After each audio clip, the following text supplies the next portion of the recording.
आज ओबीसी, धनगर आणि आदिवासींचा समाजाचा हा महामोर्चा निघणार आहे। जालन्याच्या परतूरमध्ये आज ओबीसींचा मोर्चा निघणार आहे। या मोर्चामध्ये लक्ष्मण हाके, वाघमारे, मंगेश ससाणेंसह ओबीसी नेते मंडळींची उपस्थिती असणार आहे। परतूर रेल्वे स्टेशन ते तहसील कार्यालयापर्यंत मोर्चा निघेल।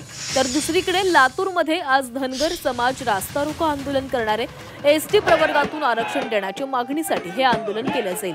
त्याचबरोबर चंद्रपूर शहरामध्ये आज आदिवासींचा जन आक्रोश मोर्चा निघणार आहे। बंजारा आणि धनगर समाजाला एसटी प्रवर्गात समाविष्ट करू नका ही त्यांची प्रमुख मागणी आहे। दरम्यान हैदराबाद राजपत्राचा हवाला देत बंजारा, धनगर आणि इतर जाती सरकारवर असंवैधानिक दबाव आणून आदिवासी राखीव क्षेत्रांवर अतिक्रमण करण्याचा प्रयत्न करत असल्याचा आरोप आदिवासींनी केला।